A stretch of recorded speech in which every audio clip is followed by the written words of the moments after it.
Hello students, चलिए आज हम लोग देखेंगे एसएससी सीजीएल 2023 के प्रीवियस ईयर जो 21 जुलाई 2023 को शिफ्ट 3 के क्वेश्चंस देखेंगे मैथ के। ठीक है, तो देखो यार, पहला जो हमारा क्वेश्चन कह रहा है कि क्रमशः 1 सेंटीमीटर और 6 सेंटीमीटर और 8 सेंटीमीटर त्रिज्या वाले तीन ठोस धातुओं को गोलों को पिघलाकर एक ठोस गोले में ढाला जाता है।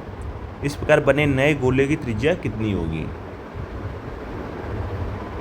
तो याद रखना, जब कभी भी क्या है, तीन गोलों को मिलाकर, ठीक है, ये चार गोलों को मिलाकर एक नया गोला बनाया जाता है, उसकी त्रिज्या पूछी जा रही हो तो हमेशा ये फॉर्मूला आप याद रखना, R1 cube plus R2 cube plus R3 cube equal to R cube. ठीक है, मतलब पहले गोले की त्रिज्या का होल क्यूब, दूसरे गोले की त्रिज्या का होल क्यूब और तीसरे गोले की त्रिज्या का होल क्यूब। तो पहले वाले कितना है, 1 का क्यूब प्लस, ठीक है,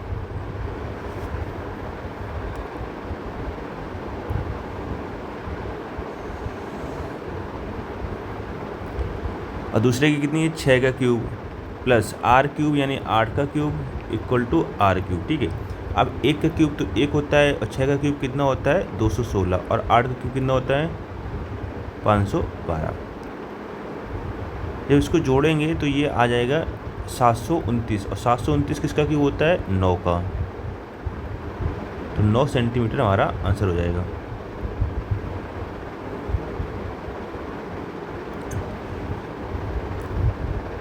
चलिए बात करते हैं क्वेश्चन नंबर सेकंड की। कह रहा है कि एक दुकानदार अपने माल पर इस प्रकार मूल्य अंकित करता है कि उसे 22% छूट देने के बाद 20% का लाभ होता है।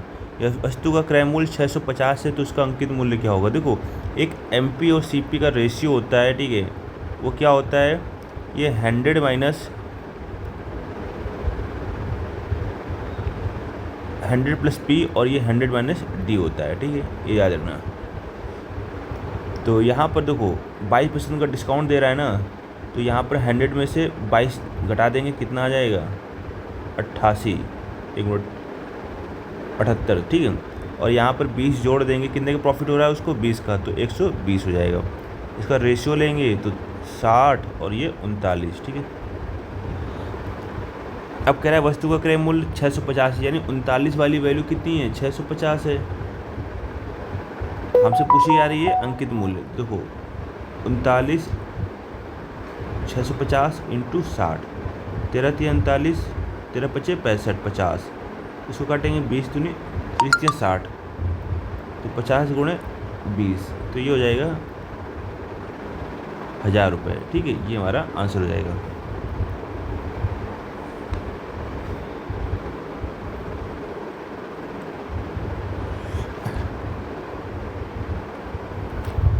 तो क्वेश्चन नंबर तीसरा हमारा क्या कह रहा है, एक कक्षा में 15 विद्यार्थी हैं, ठीक है,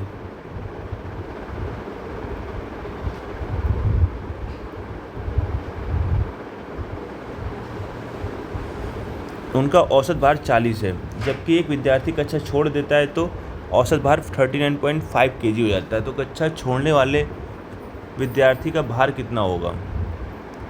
तो 15 विद्यार्थी हैं और औसत 40 है, तो जो जोड़ होगा वो दोनों के मल्टीपल के बराबर होगा, यानी 600 होगा। ठीक है, अब एक विद्यार्थी अगर कक्षा छोड़ देगा तो बचेंगे कितने, 14। ठीक है, अब उनका औसत कितना है, 39.5, तो 14 5 70। ठीक है, 14 नहीं है, 126 7 133, 14 3 42 और 13 कितना हो गया, 55, तो 5 53 आ गया, बस घटा दो तो 47 हमारा आंसर हो जाएगा।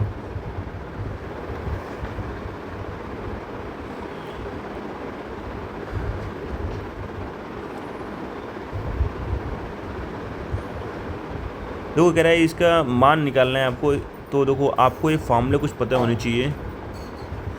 तो ऊपर से देखो क्या करें, साइन थीटा कॉमन ले लें, तो अंदर बचेगा 1 - 2 साइन स्क्वायर थीटा, और यहाँ से अगर कॉस थीटा कॉमन ले लें तो बचेगा 2 कॉस स्क्वायर थीटा -1।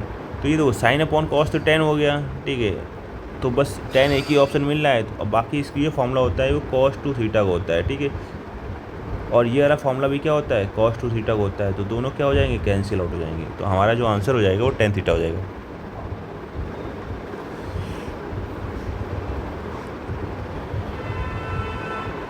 दो क्वेश्चन नंबर 5वां क्या कह रहा है?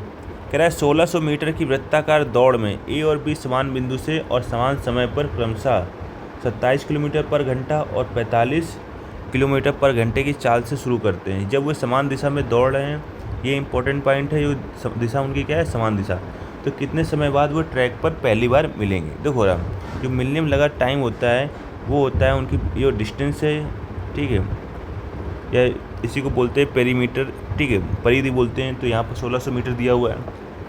अब समान दिशा में दौड़ रहे हैं तो उनकी चाल होगी हमेशा माइनस होगी। देखो अभी मैं बता रहा था कि ठीक है, जब एक ही डायरेक्शन में चलते हैं तो उनकी चाल हो जाती है माइनस हो जाती है। तो 27 और 45, 45 में 27 जाएगा, ठीक है। अब याद रखो ये मीटर में था, ठीक है, तो इसको भी हम लोग कन्वर्ट कर लेंगे मीटर पर सेकंड में। तो जो कन्वर्ट करने का फॉर्मूला होता है वो 5/18 से मल्टीप्लाई करना होता है।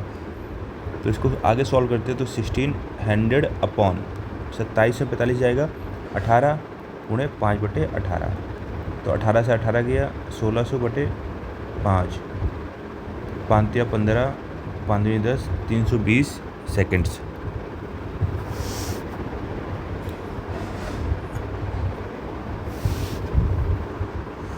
तो क्वेश्चन नंबर 6वां क्या कह रहा है?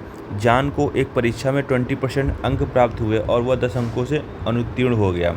उसी परीक्षा में जैक को 35% अंक प्राप्त हुए, जो न्यूनतम उत्तीर्णांक से 20 अंक अधिक थे। उत्तीर्ण होने के लिए आवश्यक न्यूनतम अंकों का प्रतिशत निकालना है, ठीक है।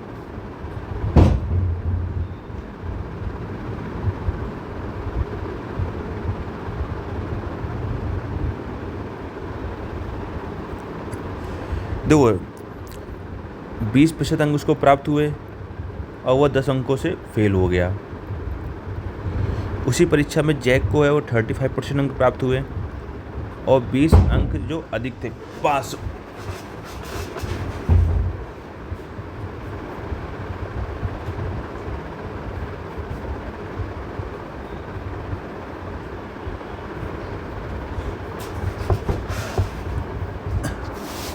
वो पास हो गया, ठीक है।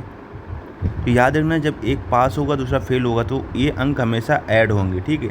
अगर दोनों ही पास होते तो क्या होते, माइनस होते। ये दोनों मतलब सिंपल सी बात है, सेम क्वांटिटी होगी तो माइनस होंगे, अगर एक और अपोजिट क्वांटिटी होंगी तो प्लस होंगे, ठीक है। एक पास एक फेल है, एक दूसरे को उल्टे है ना, तो क्या होंगे, हमेशा प्लस होंगे। ये चीज़ आपको याद रखना है।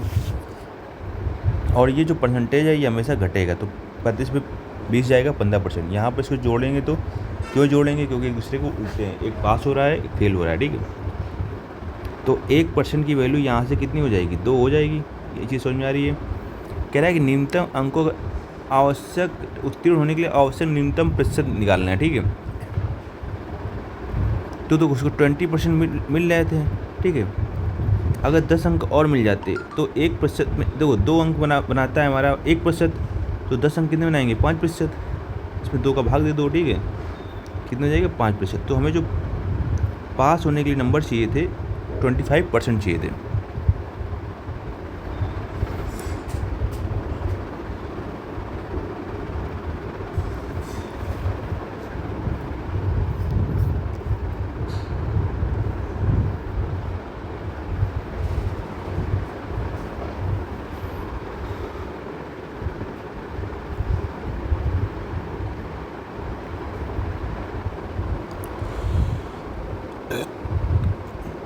देखो अगला क्वेश्चन हमारे कह रहा है कि एक ईंट का आयतन है वो 0.0014 मीटर क्यूब है।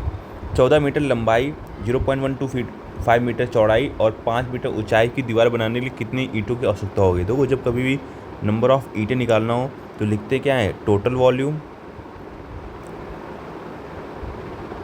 अपॉन वॉल्यूम ऑफ 1 ब्रिक या ईंट, ठीक है। तो टोटल वॉल्यूम निकालेंगे तो 14 मीटर है, कोई दिक्कत नहीं है। ये भी 0.125 मीटर है इंटू 5 मीटर है, ठीक है। नीचे देखो रहा ये कितना है, वॉल्यूम ऑफ 1 ब्रिक 0.0014। यहाँ पर देखो पॉइंट है वो 3 डिजिट के लिए है, यहाँ पर पॉइंट है ये 4 डिजिट के लिए है। तो यहाँ पर जो पॉइंट है एक डिजिट एक्स्ट्रा है, तो इसके लिए ऊपर एक 10 लगा देंगे, ठीक है। बस समझ में आ गया, 14 से 14 गया, ठीक है। तो अब देखो 5 गुणे 25, ये 50 25 12 60 तो 62, 6250 हो गया।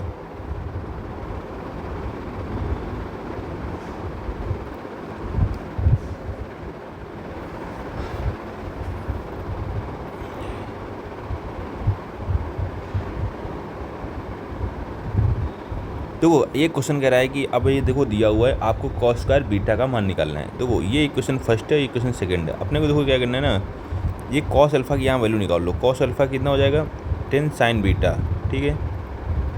यहाँ से कॉस अल्फ़ा की वैल्यू कितनी हो जाएगी 11 कॉस बीटा, ठीक है। अब इक्वेशन फर्स्ट है और इक्वेशन सेकेंड है, दोनों कर दो डिवाइड। जैसे डिवाइड करोगे तो कॉस कॉस कट जाएगा तो केवल क्या बचेगा 1, ठीक है। यहाँ पर देखो 10/11 ये हो जाएगा sine upon cos 10 beta. 10 beta की जो वैल्यू आ जाएगी वो आ जाएगी 11/10, ठीक है। ये इधर आके उल्टा हो जाएगा। कॉस स्क्वायर बीटा निकालना है तो आप देखो एक ये तरीका लगा सकते हो, या 1 + tan square theta sec square theta होता है वो भी लगा सकते हो। तो अगर इसको बीटा मान लें तो ये 11 हो गया, ये 10 हो गया। तो यहाँ पर जो वैल्यू आएगी ये √11 का स्क्वायर यानी 121 + 10 100, तो यानी ये 221। तो 221 एक ही चीज़ है, ठीक है। यहाँ पर स्क्वायर लगाया तो इसलिए अंडर हट जाएगा, ठीक है। और सामने वाली वैल्यू क्या है, यहाँ पर बेस चाहिए, बेस क्या है 10, 10 का स्क्वायर 100, ठीक है। वैसे भी नीचे 221 एक ही ऑप्शन में था, ठीक है। तो बस यही आंसर हो जाता है हमारा।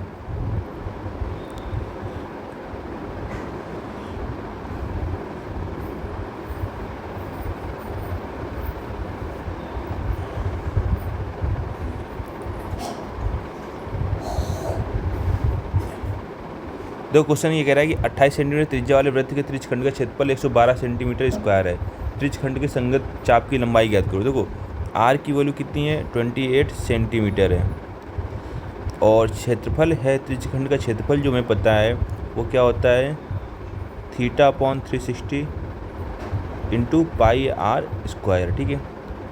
तो वो दिया हुआ है 112, तो θ/360 हमें पता ही नहीं है, ठीक है। इंटू पाई को ऐसे ही रखो, आर की वैल्यू है वो है आपकी 28 × 28, ठीक है।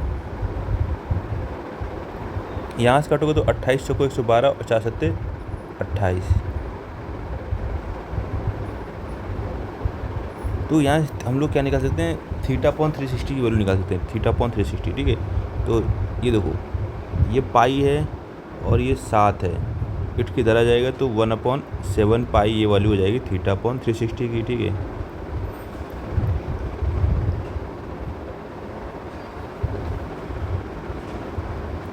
अब देखो संगत चाप की लंबाई होती है वो 2πr × θ/360 होता है।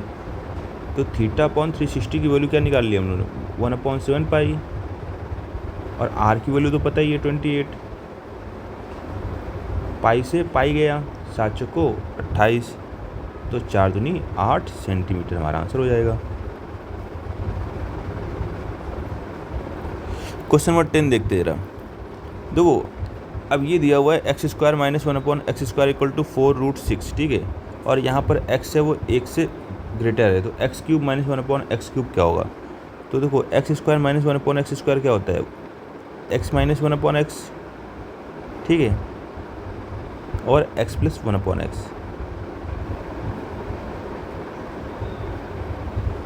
इक्वल टू दिया हुआ है 4√6। इसको हम लोग ब्रेक करेंगे कि ये ऐसा पेयर बन जाए, तो इसको लिख सकते हैं 2 × √3 × 2 × √2, ठीक है।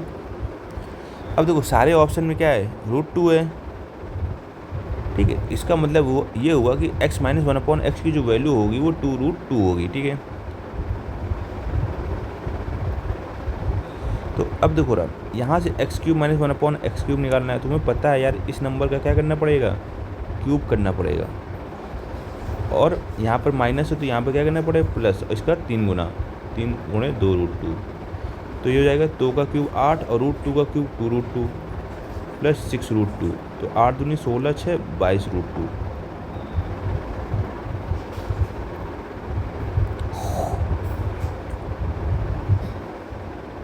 देखो क्वेश्चन नंबर 11 कह रहा है x और y धनात्मक संख्याएं हैं, x - y = 5, x y = 150, ठीक है।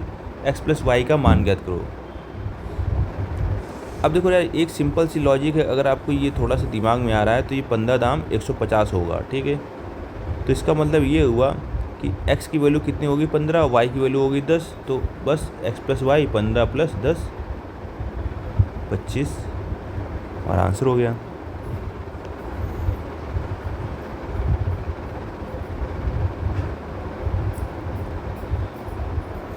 देखो क्वेश्चन नंबर 12 कह रहा है कि a certain amount is lent at x% per annum simple interest for 3 years. Instead if the amount was lent at 3x% per annum simple interest for y more years, ये important point है, ठीक है। Then the simple interest would have been 7 times the earlier interest, ठीक है। What is the value of y। देखो इसने question ये कहा है कि आपका जो एस आई है, दो टाइप का एस आई है, ठीक है। एस आई का फॉर्मूला को पता है क्या होता है, पी आर टी अपॉन 100। अब देखो रहा, पहले के लिए देखो प्रिंसिपल हमें पता नहीं, सर्टेन अमाउंट है तो मान लेते हैं पी है, ठीक है। अब यहाँ पर जो lent at rate of interest है वो x% है, आर की वैल्यू x है, कोई दिक्कत नहीं है। टाइम जो हमारा दिया हुआ है, कितना दिया हुआ है, 3 ईयर्स लिख लिया, ठीक है। बटे में 100 आता है, लिख लो भाई। नेक्स्ट पे क्या कह रहा है, if the amount Y lent at 3x%, amount तो अभी भी वही रहेगा। अब जो रेट ऑफ इंटरेस्ट है वो कितना हो जाएगा, 3x% हो जाएगा। और फॉर वाई मोर ईयर्स, तो मतलब क्या है, पहले 3 साल के दिया जाता, अब y और अधिक देगा तो कितना हो जाएगा, टाइम 3 + y, ठीक है। तो बटे में 100 कर लो। अब इस केस पे हुआ then the simple interest would have been 7 times the earlier interest, तो पहले वाले इंटरेस्ट का 7 टाइम हो जाएगा। तो बस यहाँ से p से ये p गया, 3x से ये 3x गया, ठीक है। 100 से 100 गया, तो बचा क्या यार, 7 = 3 + y। तो y की वैल्यू कितनी हो जाएगी, 7 - 3 4, बस हमारा आंसर हो गया।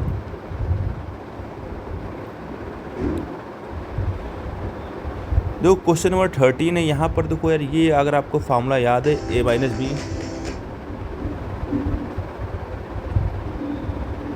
और a + b का, तो ये होता है a² - b², ठीक है। अब देखो ये 1 - p है, ठीक है, और ये सब मल्टीप्लाई में चल रहा है, तो ये 1 + p है, तो ये आपको पता है ये क्या हो जाएगा, 1 - p² हो जाएगा। अब बगल में भी 1 + p² दिया हुआ है, तो ये जो 1 - p⁴ दे देगा। फिर से बगल में क्या दिया हुआ है, 1 + p⁴,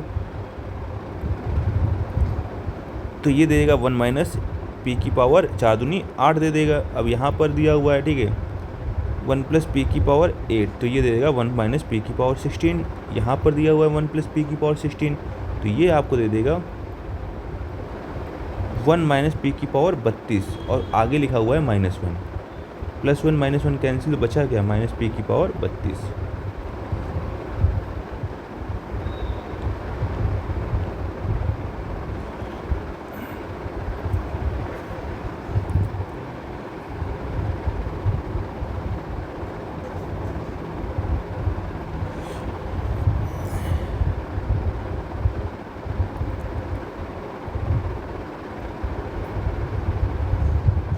देखो अब कह रहा है कि study the given data and answer the question that follows, data regarding population of different states in the year 2015 shown in the pie chart and table, ठीक है।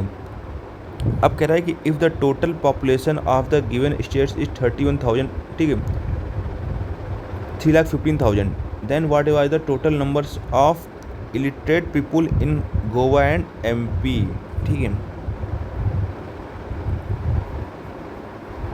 देखो रहा, अपने पास लोग कितने हैं, 31,500 हैं, ठीक है। अब बात करेंगे हमें गोवा और MP की, तो गोवा में कितने लोग होंगे और MP में कितने लोग होंगे, ये चेक करते हैं।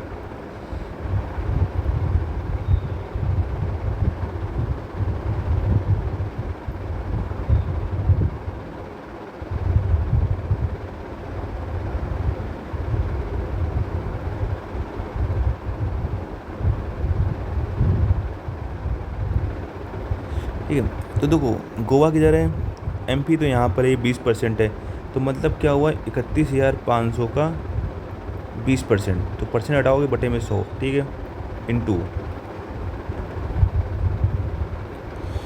अब यहाँ पर इलिटरेट लोग कितने हैं, देखो एमपी है, एमपी की तरह ये है, ठीक है। तो यहाँ पर देखो एक लोग साक्षर हैं तो 4 लोग निरक्षर हैं, तो टोटल लोग कितने हैं 5, उसमें से आपके इलिटरेट कितने हैं 4, तो ये हो जाएगा 4/5, कोई दिक्कत नहीं होगी यहाँ तक। ऐसे ही अगर बात करें गोवा में, तो गोवा देखो कहाँ पर है, गोवा यहाँ पर है। तो गोवा में कितने, पहले बार टोटल आबादी है 31,500, उसका कितना है 12% है गोवा के लोग, और उसमें से भी अब इलिटरेट वगैरह निकालने में, तो गोवा कहाँ गया ये, तो अगर देखो 3 लोग शिक्षित है, 2 लोग इलिटरेट है, टोटल लोग कितने हैं यहाँ पर 5, इलिटरेट कितने हैं 2, बस सॉल्व कर लेते इसको हम लोग। देखो 2 जीरो से 2 जीरो उड़ गए, ठीक है, 5 चौको 20 उड़ गया, यहाँ से 2 जीरो से 2 जीरो उड़ गया,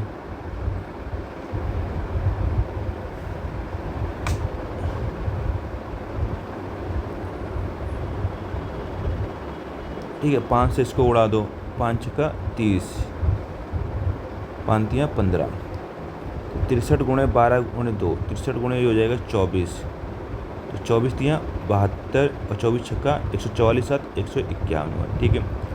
यहाँ पर हो गया 4 चौको 16, 16 का मल्टीप्लाई इस पे करो 315 में, 16 5 80, 16 कम 16 8 24,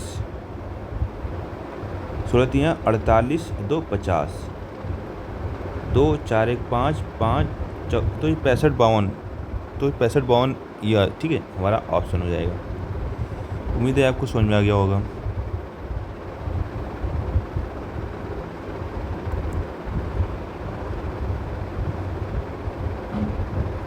तो क्वेश्चन नंबर 15 क्या कह रहा है, कह रहा है ए है किसी काम का 20% भाग,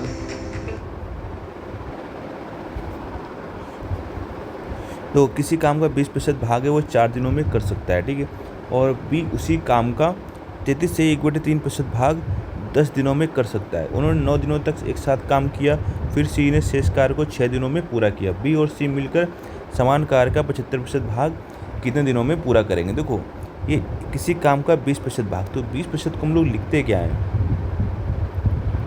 1/5, तो 5 भाग में से 1 भाग करता है वो 4 दिनों में, तो 5 भाग क्या करेगा 4 का गुणा ज़्यादा, तो कितना करेगा 20 दिनों में, मतलब ए करता है वो 20 डेज में करता है, ठीक है। ऐसे ही बी किसी काम का 33 से 1/3, 33 से 1/3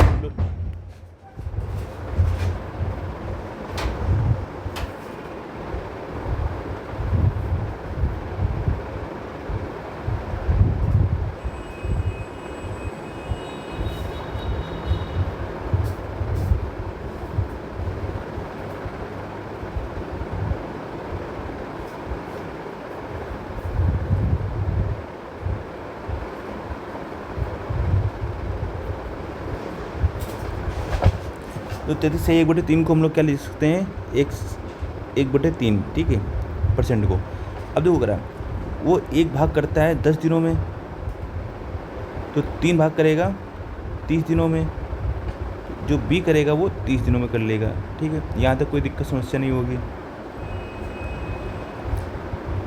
तो यहाँ से इनका टोटल वर्क निकालें तो ये हो जाएगा 60, ए की क्षमता हो जाएगी 20 तियाँ 60 और बी की क्षमता हो जाएगी 30 दूनी 60, ठीक है। तो ए और बी है, अब कह रहे हैं उन्होंने 9 दिनों तक साथ काम किया, तो ए की क्षमता 3 यूनिट और बी की क्षमता 2 यूनिट, तो साथ में मिलकर काम करेंगे तो एक दिन में कितना काम कर लेंगे 5 यूनिट, 9 दिन काम किया है, टोटल काम कितना कर लेंगे 45 दिन, कोई दिक्कत यहाँ तक। 60 यूनिट काम था, 45 यूनिट काम निपटा दिया, कितना बचेगा 15 यूनिट, ठीक है, रिमेनिंग वर्क है।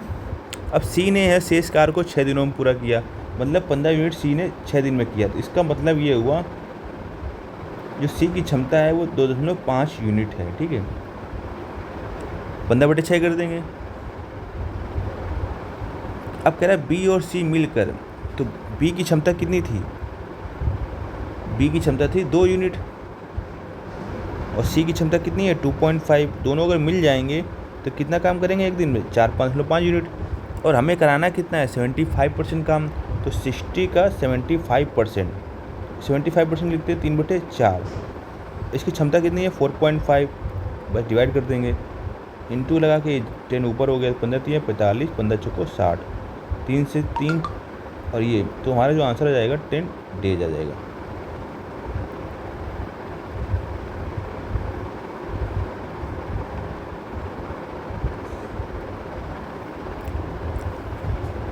देखो क्वेश्चन नंबर 16 क्या कह रहा है, रेखा अकेले एक कार्य को 16 दिनों में पूरा कर सकती है, बीना अकेले उसी कार्य को 12 दिनों में पूरा कर सकती है। रेखा से आरंभ करते हुए वे एकांतर दिनों में काम करते हैं तो कार्य कितने दिनों में पूरा होगा। देखो रेखा है वो करती है 16 दिनों में और बीना है वो काम करती है 12 दिनों में, ठीक है।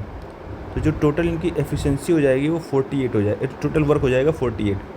तो जो रेखा की क्षमता हो जाएगी 16 3 48, बीका और बीना की क्षमता हो जाएगी 12 चौको 48, ठीक है।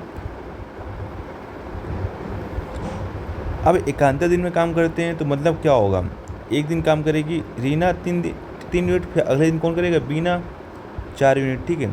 तो ये ऐसे ही 2 दिन में कितना काम हो रहा है, 7 यूनिट, ठीक है। अब 7 का भाग देंगे इसमें 48 में, तो जैसे भाग देते हैं तो ये कम्प्लीटली 6 बार जाएगा, ठीक है। और 6 क्या बचेगा, शेष बचेगा, रिमाइंडर बचेगा। तो 6 बार गया ना, तो 2 दिन में करते थे 7 यूनिट, ठीक है। तो साइकिल कितने का चल रहा है, 6 का, तो 6 दूनी 12 डेज हो जाएंगे, ये इतना हो गया, ठीक। अभी भी 6 काम बचा हुआ है, तो किसने काम करना शुरू किया था, रेखा से, ठीक है। तो रेखा पहले 3 यूनिट काम कर लेगी, तो 1 दिन और जोड़ दो, अब बचा 3 यूनिट। अब काम कौन करेगा, ये बीना, 3/4, 13 से ही 3/4 हमारा आंसर हो जाएगा।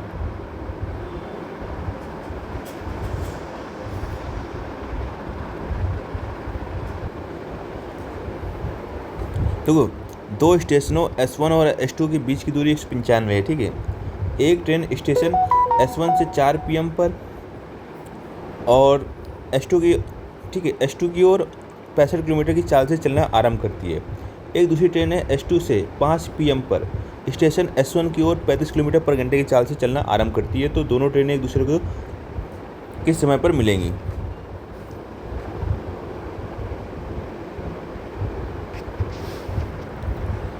दो स्टेशन है, S1 है, ठीक है, एक S2 है, और इनके बीच की दूरी है वो 195 है, ठीक है।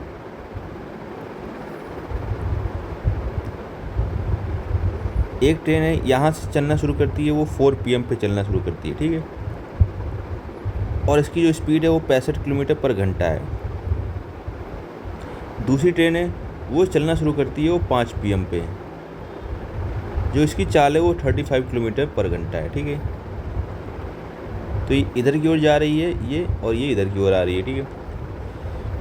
तो कह रहा है कि दोनों ट्रेनें एक दूसरे से किस समय पर मिलेंगी। तो अगर हमें ये निकालना है कि किस समय पर मिलेंगी, तो दोनों को एक ही टाइम पे चलाना होगा। तो मतलब ये 4 बजे है और ये 5 बजे, तो इसको अगर हम लोग ये मालूम करेंगे कि 5 बजे ये, ठीक है, चलेगी तो कितनी डिस्टेंस ट्रेवल करेगी। देखो अगर यहाँ से 4 बजे चलेगी तो 1 घंटे में ये 65 किलोमीटर डिस्टेंस ट्रेवल कर लेगी, समझे बात। तो अब 5 बजे के मुहाने पर ये ट्रेन यहाँ पहुँच गई। अब इनके बीच की डिस्टेंस कितनी बची है, 195 से 65 घटा देंगे, कितना हो जाएगा, 130। तो अब यही डिस्टेंस है दोनों ट्रेनें ट्रेवल करेंगी, ठीक है। तो बस अब हमें टाइम निकालना है। तो याद रखना, मिलने में लगा समय बराबर होता है डिस्टेंस अपॉन रिलेटिव स्पीड। तो पहले डिस्टेंस कितनी है, 130, ठीक है। दोनों बीच की अब डिस्टेंस कितनी बची, 130, और रिलेटिव स्पीड कितनी है, दोनों एक दूसरे की तरफ चल रही है, तो 65 + 35, ठीक है। तो 130/100, तो 13/10, ठीक है। तो इसको सॉल्व करेंगे, 10 कम 10, 3/10, ठीक है। तो 1 घंटा + 3/10 घंटे, इसको कन्वर्ट करेंगे मिनट में, तो इंटू 60 करेंगे, तो 1 घंटे 18 मिनट, ठीक है। तो इसका मतलब हुआ ये इसने 5 बजे से चलना शुरू किया था जो हमने माना था। तो 5 घंटे + 1, 5 बजे में 1 घंटा जोड़ देंगे, 6 हो जाएगा, + 18 मिनट, तो 6 घंटे 6:18 पे मिलेंगी, ठीक है।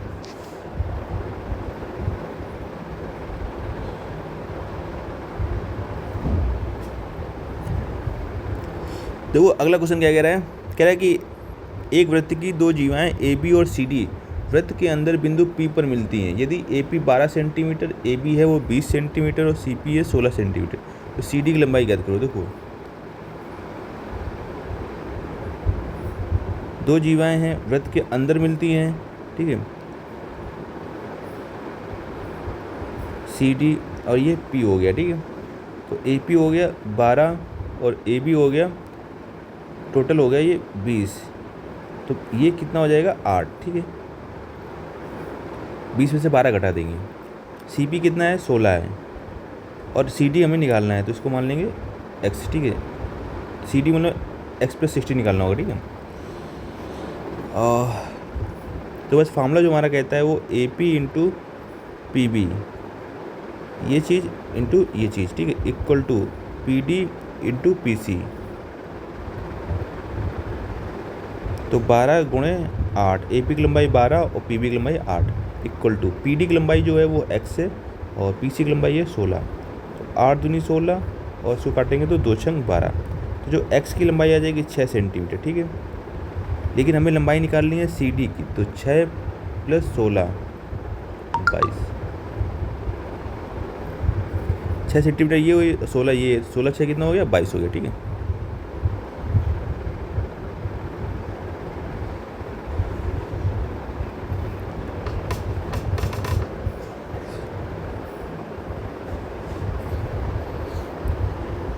देखो क्वेश्चन नंबर 19 क्या कह रहा है,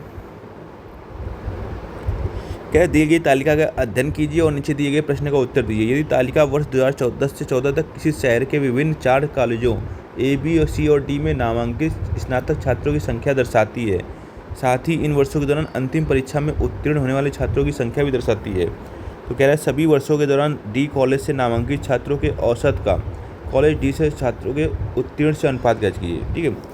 तो कॉलेज डी है नामांकित 710 पहले वाले में, दूसरे वाले में कितने हैं 750, तीसरे वाले में 680, फिर 720, फिर 740, ठीक है।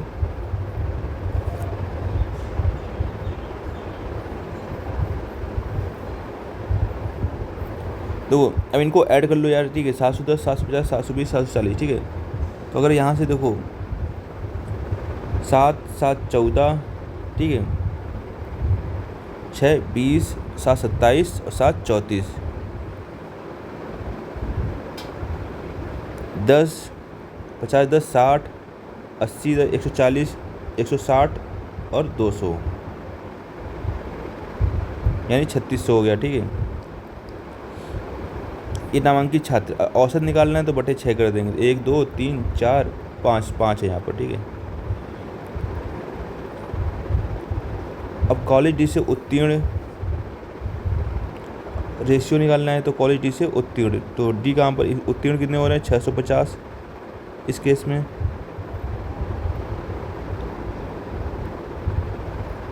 ठीक है 650। सेकंड वाले में कितने उत्तीर्ण हो रहे हैं 710, इसमें कितनी उत्तीर्ण हो रहे हैं 640, इस पर कितनी उत्तीर्ण हो रहे हैं 690 और इस पर कितने हो रहे हैं 710, ठीक है। तो इसको जो सॉल्व करें 600 7 6 13 13 6 19 19 6 25 7 32, 90 10 100 140 150 और 200, तो ये हो जाएगा 3400/5, ठीक है। एवरेज निकालने के लिए 5 से 5 गया, 2 0 से 2 0 गया, 18 रेशियो 17 हमारा आंसर हो गया।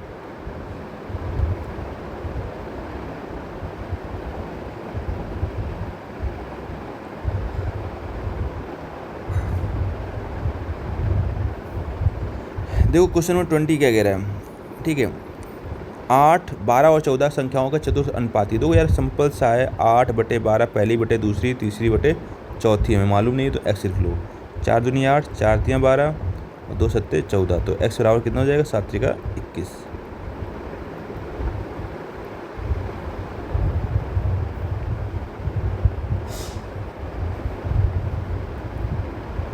देखो क्वेश्चन नंबर 21 क्या कह रहा है, ऋचा रीता और रीना स्वतंत्र रूप से एक कार्य को क्रमशः 8 घंटे 12 घंटे और 24 घंटे में पूरा कर सकती हैं। वो यदि एक साथ काम करती हैं तो उस कार्य को पूरा करने में कितना समय लगेगा।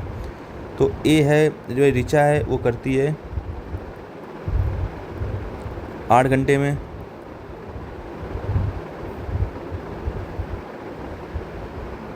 ठीक है। रीता है वो करती है 12 घंटे में, और रीना है वो करती है 24 घंटे में। ठीक है, तीनों को अगर टोटल वर्क निकाले तो 24 यूनिट हो जाएगा। और ऋचा की क्षमता 8 त्रिका 24, रीता की क्षमता 12 दिन 24 और रीना की क्षमता 24 एकम 24।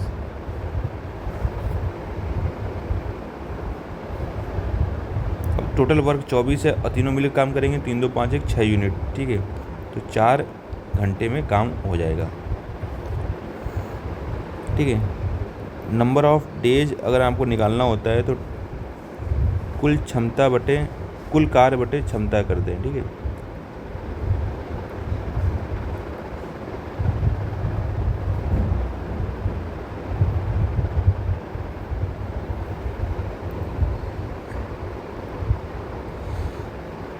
देखो क्वेश्चन नंबर 22 है, इसका मान निकालना है। देखो यार, इसको पहले अंदर सॉल्व करेंगे तो ये हो जाएगा इधर, ये इधर हो जाएगा। 3 में से 2 गए, 1 बटे 6 भागे 1 बटे 42, ये 42 जाएगा ऊपर। ठीक है, तो ये हो जाएगा 6 सत्ते 42। तो 3 बटे 2 भागे 1 बटे 7 गुणे 7। अब हमको पता है यार, पहले डिवीजन वाला सॉल्व करते हैं, तो इसको सॉल्व करेंगे। 3 बटे 2 गुणे 7 गुणे 7। ठीक है, तो 7 त्रिका 21 सत्ते 147 बटे 2, तो हो जाएगा 2 सत्ते 14, 2 3 6।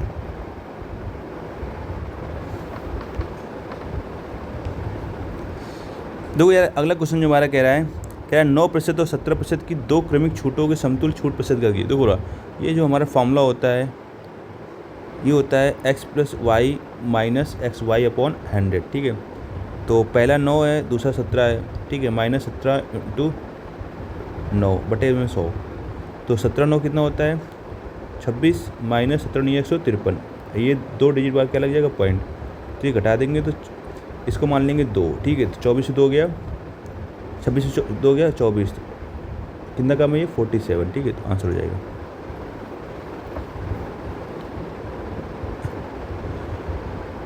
देखो क्वेश्चन नंबर 24 क्या कह रहा है कि त्रिभुज XYZ y पर समकोण है। ठीक है, y पर समकोण है, तो कह रहा है sin x = 1/2। ये 1 होगा परपेंडिकुलर और 2 ये होगा। ठीक है, तो ये चीज़ निकालने के लिए 2 का स्क्वायर 4 - 1 यानी √3 हो जाएगा। अरे ये तो एंगल ही साइड ये 30 है, x की वैल्यू क्या है 30 है। ठीक है, अब देखो cos x है। ठीक है, अब cos x है तो x की वैल्यू क्या हो जाएगी √3/2। ठीक है, आधार बटे क्या होता है कर्ण होता है, cos z क्या होता है आधार बटे कर्ण, तो 1 बटे 2 हो जाएगा। ठीक है, प्लस sin x, तो sin x वैल्यू तो 1/2 दी हो sin z। ठीक है, sin z क्या होता है लंब बटे कर्ण, तो √3/2, तो ये हो जाएगा √3/4 प्लस √3/4, तो ये हो जाएगा 2√3/4। तो आंसर जो हो जाएगा हमारा √3/2 हो जाएगा।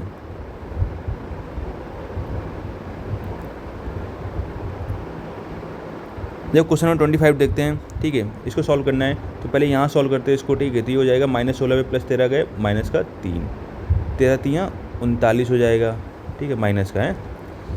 अब देखो रहा यहाँ इसको सॉल्व करेंगे तो 16 14 कितना हो गया 30 हो गया, 30 में 2 का भाग देंगे 15 हो जाएगा, 15 में -12। ठीक है, ये हो जाएगा 3। इसको सॉल्व करेंगे 16 चौको 64 -28। ठीक है, तो 64 3 67 और ये 39 8 47 20 67, तो क्या हो जाएगा 0।